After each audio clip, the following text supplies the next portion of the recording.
Sí, Gracias. sí. Bueno, y en la, agradezco la invitación.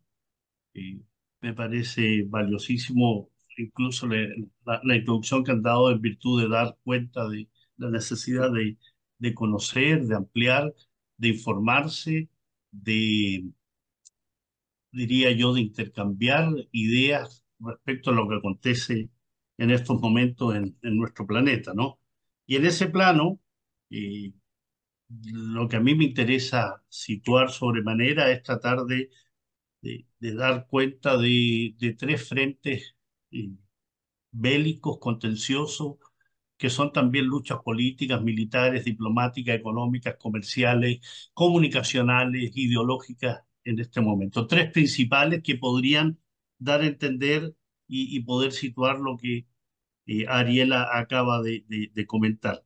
Y previo a eso, solo puntualizar algo que a mí me parece importante. O sea, creo que efectivamente este tránsito, este camino pedregoso de lo unipolar, no es para que vayamos, o por lo menos desde mi parte, yo no quiero llegar a lo multipolar, yo quiero llegar a lo multilateral, porque cambiar de unipolaridad a multipolaridad para que haya unos cuantos polos más, me parece que es hacer una carrera que va a situar indudablemente centros de poder que pueden ser igualmente de sometimiento para nuestras naciones. Por tanto, hablar de multilateralidad implica hablar de cooperación, hablar de amplitud de criterios, amplitud de ámbitos de acción, amplitud de ámbitos de cooperación, de comercio, de política, ampliación de lo que significa eh, las organizaciones internacionales, lo que lleva adelante la necesidad de un cambio estructural de lo que significa la Organización de Naciones Unidas,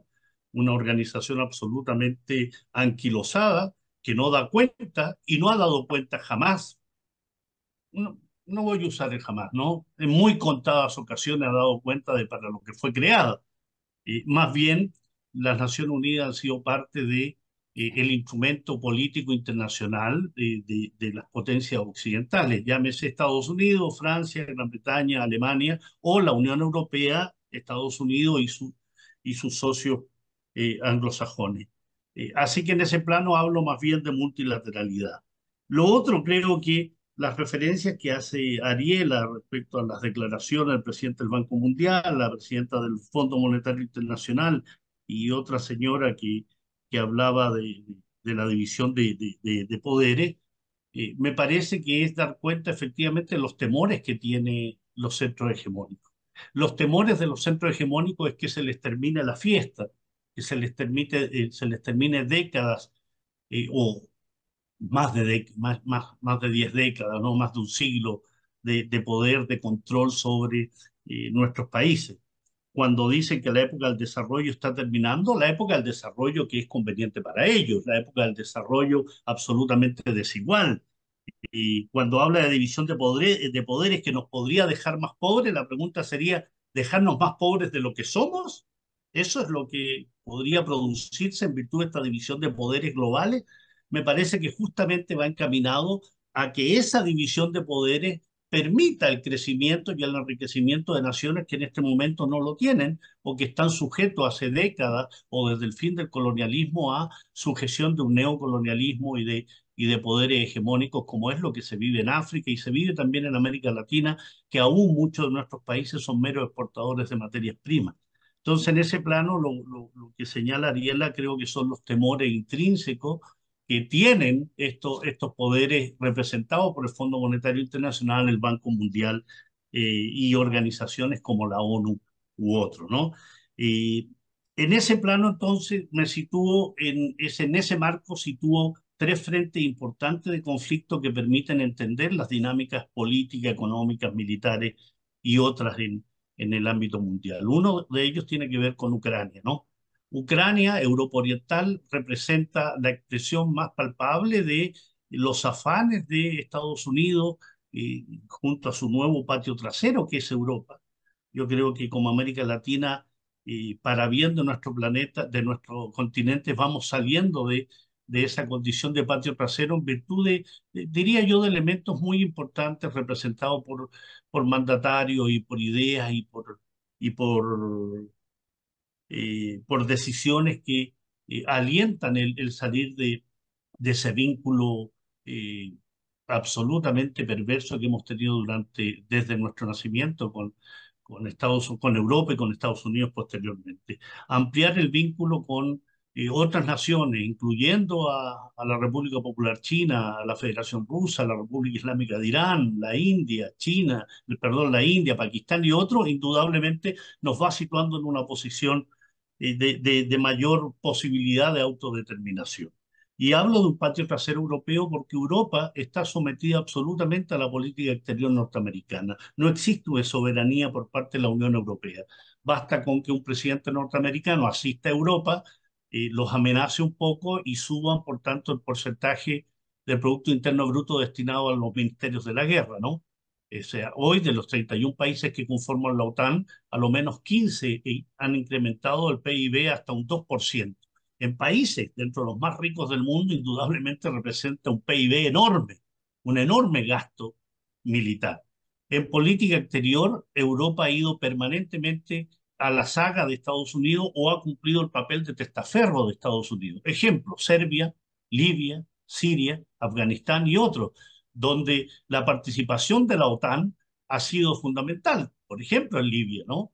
El derrocamiento de Muammar Gaddafi y su ejecución por obra de la OTAN bajo mandato norteamericano significó indudablemente la violación de todo lo que significa el derecho internacional en materia de definiciones del Consejo de Seguridad, definiciones de consenso internacional respecto a lo que habría que hacer, y lisa y llanamente se ejecuta en el marco de una operación destinada a apoderarse de los recursos energéticos de Libia, y además de sus recursos monetarios, sus recursos en oro, la fragmentación del país, y hoy indudablemente Libia representa un Estado fallido en el plano de lo que era, ¿no? Un Estado referencial para África, un Estado que tenía los mejores indicadores de desarrollo humano del continente africano, que era depositario de muchísimas energías cooperativas con países vecinos en temas de cooperación internacional.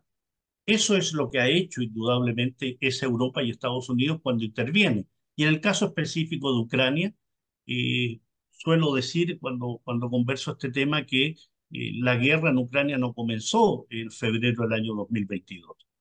Tampoco comenzó en febrero del año 2014 cuando las fuerzas pro-otanistas y pro-europeístas dan un golpe de Estado avalado, financiado y apoyado por Europa y por Estados Unidos contra el presidente Víctor Yanukovych. Y se genera entonces un vuelco absoluto hacia Europa. Eh, y comienza, por tanto, desde el 2014 lo que significa el proceso de exterminio de la población del Donbass, es decir, del este ucraniano, que va a generar la necesidad de la población ruso-parlante de la zona, con fuertes vínculos con Rusia, políticos, lingüísticos, culturales e históricos, de generar dos repúblicas populares como Donetsk y Lugan, y también generar entonces los acuerdos mutuos entre Rusia y esas repúblicas para la protección de sus habitantes. Pero tampoco comienza el 2014. Tiene su comienzo, a mi entender, en el año 1991, con la caída de la ex Unión Soviética y la exigencia, sea documental o sea en virtud de conversaciones políticas, acuerdos entre cuatro paredes, como queramos llamarlo, pero las garantías de seguridad exigidas por la Rusia, la Federación Rusa que surge de esa ex Unión Soviética, de que no se generara la ampliación de la OTAN hacia la frontera occidental de Rusia, que no se generara la incorporación de las ex repúblicas soviéticas, ni tampoco a los países que pertenecían al bloque socialista, a esta organización político-militar llamada Organización del Tratado del Atlántico Norte. Ninguna de esas medidas, ninguna de esas garantías de seguridad fueron cumplidas, y más bien se generaron las conocidas revoluciones de colores, la incorporación de países que en el mapa europeo significa desde el Báltico, Letonia, Lituania, Estonia, Polonia y de ahí hasta el sur, porque Turquía es parte también de esta organización del Tratado del Atlántico Norte desde el año 52. Cuando uno mira el mapa de Europa Oriental hoy, va a ver que el 95% de los países pertenecen a la OTAN Y cuando Rusia le dice que Georgia no puede pertenecer y se genera la revolución de los colores en Georgia, viene entonces el desgarrar vestidura y el hablar de los derechos humanos que suele ser el vociferar permanente de los países occidentales cuando se trata de otros, pero cuando se trata de su aliado o de ellos mismos, indudablemente se amparan en función de una historia, una narrativa o una verbalización absolutamente hipócrita respecto a la defensa de los derechos humanos, porque durante 8 años no hubo ninguna defensa de la población del Donbass. Más aún, 20.000 muertos, 20.000 asesinados entre el 2014 y febrero del año 2022. Por tanto, la operación político-militar que establece Rusia en Ucrania era absolutamente previsible en función de las provocaciones permanentes de una Unión Europea a través de la OTAN junto a Estados Unidos de cercar en una política de máxima presión a Rusia. Y cuando Ariela sostiene de que esta funcionaria internacional dice que dentro de los objetivos está el cercar a China y atacar a Rusia en definitiva a través de la OTAN, eso se viene haciendo hace muchísimos años. Todos los procesos de desestabilización contra Rusia están en el marco de esa política, una política en la cual el señor Paul Wolfowitz, el famoso teórico respecto al caos premeditado, es decir, el generar situaciones de desestabilización permanente, de tal forma después de entrar como una especie de caballería del oeste norteamericano a defender a los pobres, a las pobres víctimas, es indudablemente parte de una política establecida post caída de la Unión Soviética a través del nuevo orden internacional establecido a través de lo que fue la invasión a Irak del año 1991 y todo lo que viene posteriormente. Todo lo que hay posteriormente en cuanto a Somalia, nuevamente Irak, Afganistán, Libia, Serbia, Irak, y nuevamente el 2003, y Siria el año 2011, lo que tiene que ver con el Líbano, los procesos de neocolonialismo francés en la zona, son parte de una política donde no está involucrada China ni está involucrada Rusia, está involucrado Occidente. 1 millón de asesinados en Irak, 1 millón de asesinados en Afganistán, 600.000 asesinados en Siria, miles, decenas de miles de asesinados en Palestina del año 1948 a la fecha. Es decir, Ucrania representa en ese contexto internacional uno de los frentes importantes para contender contra Rusia, para frenarlo en su avance hacia Occidente, no en un avance militar, en un avance político y económico. Es decir, dentro del circuito de relaciones entre Rusia, China, Irán, la India, Pakistán y otros, indudablemente detenerlo en la frontera occidental es importante para Occidente. Y Ucrania se entiende no por el carbón ucraniano, no por los oleoductos o gasoductos que además eran rusos y eran arrendados por Ucrania para el paso de eso energético, lo que se genera ahí es lisa y llanamente un elemento objetivo de hegemonía occidental sobre Europa Oriental, pero también sobre el Cáucaso y también sobre Asia Occidental desde el norte. No hay otra razón para hablar de un régimen como el de Zelensky, que en enero del año 2022 era sindicado por la Comisión Europea como uno de los países europeos más corruptos de ese continente, y sin embargo, un mes después comienza todo el apoyo que lo tiene hoy, no solo con apoyo financiero y militar, sino que además con estos cantos de sirena de integrarlo a la OTAN y de integrarlo a la Unión Europea, que indudablemente no se va a hacer.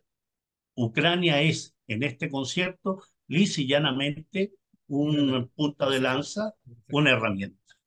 Ese es uno de los frentes que hoy nos tiene preocupados desde el mundo, pero nos tiene preocupados no porque haya una expansión hacia el resto del planeta, sino porque los efectos de esa guerra se sienten en el resto del planeta, en el plano económico, y seguramente Óscar Ugarteche Te podrá dejo ampliar. pagado, ahorita vengo.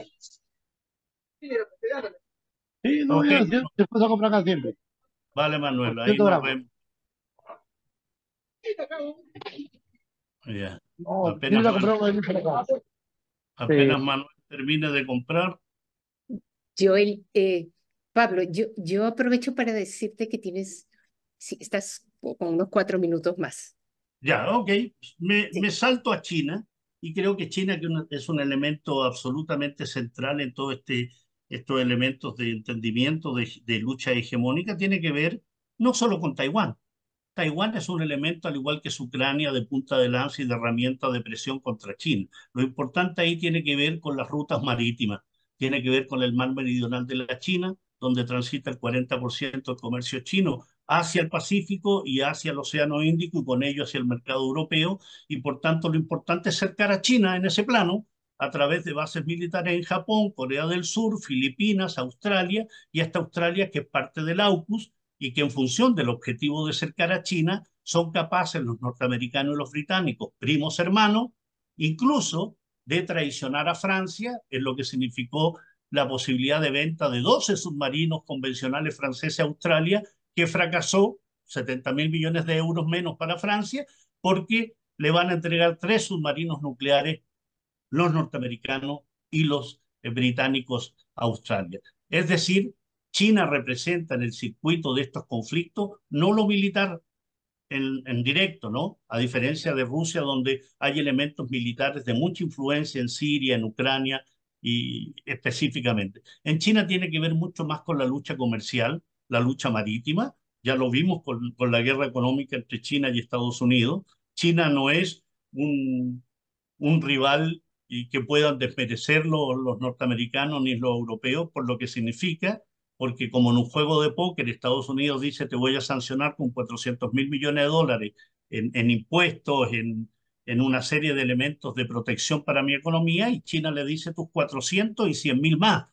Te hago exactamente lo mismo por la capacidad económica que tiene esta China, que es una superpotencia que además está adquiriendo un protagonismo militar importante. Hoy China tiene bases militares en Djibouti, pero además tiene flotas navegando por los continentes, por los océanos del mundo, en función de un concepto que tiene que ver con la protección de sus eh, intereses económicos, ¿no? Entonces se sitúa una disputa también en ese plano ideológico. Como me queda muy poco, me voy a Palestina. Palestina, a diferencia de lo que acontece en Ucrania, Palestina no es una guerra. Palestina es un exterminio, es un proceso de ocupación, de colonización y exterminio de un pueblo a manos de una potencia que también cumple la función de testaferro y punta de lanza de Occidente en Asia Occidental desde el momento mismo de su nacimiento. Israel es una entidad muy joven, tiene 76 años de edad, nace en 1948. Todo lo demás que se hable de pueblo elegido, tierras prometidas y otros son parte de los mitos fundacionales. Aquí lo que interesa es la realidad histórica, y la realidad histórica señala que Israel nace en 1948 en virtud de una decisión, ni siquiera un mandato, porque la resolución 181 de la ONU recomendaba la partición de Palestina. Nunca fue aprobado por los palestinos, nunca fue aprobado por los estados árabes, pero Israel aprovecha ese subterfugio y dice, bueno, parte de ese estado, de esas tierras son mías, pero no suficiente con 56% de una tierra que iba a ser asignada. Comienza todo un proceso de expansión, de colonización, que se mantiene hasta el día de hoy y que tiene a Palestina con menos del 5% del territorio originalmente histórico. ¿Mm? Entonces, esto, al igual que en Ucrania, no comenzó el 7 de octubre del año 2023. Esto tampoco es la autodefensa del régimen israelí. La autodefensa en el plano internacional, y tal vez hay un abogado aquí, podrá establecer que la autodefensa no está concedida a las potencias ocupantes, está concedida al ocupado. Por tanto, la autodefensa corresponde al pueblo palestino, no a quien ocupa, coloniza, usurpa, expolia, roba y despoja a un pueblo de su territorio, y cada año en forma más masiva. Los asentamientos en Cisjordania representan hoy 700.000 colonos sionistas en territorio cisjordano, es decir, dentro de las fronteras del año 67, es decir, violación absoluta de todas las resoluciones.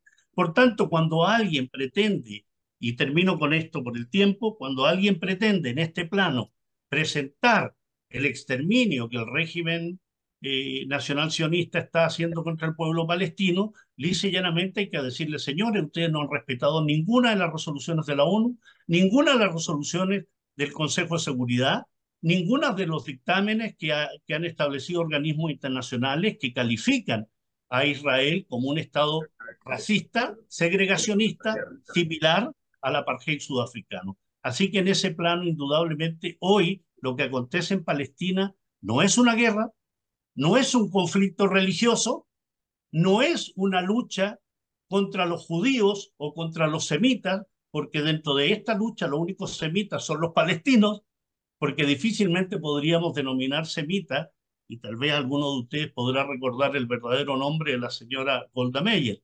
El verdadero nombre de la señora Golda Meir era Golda Mavovich, de origen ucraniano. El verdadero nombre del señor David Ben-Gurión era David Green, de origen polaco. Es decir, la semitización, la hebraización y posteriormente la sionización de Palestina ha sido un proceso destinado a invisibilizar al pueblo palestino, a expulsarlo, pero hoy con más ahínco aún, a exterminarlo. Es una política de solución final muy similar a la establecida por los mismos que se supone eran los victimarios de los familiares de aquellos que murieron en la Segunda Guerra Mundial. Así que en ese plano me parece que estamos en un momento muy surrealista desde el punto de vista del entendimiento de la política internacional, pero absolutamente claro respecto a que esto es un proceso de exterminio que debe ser detenido.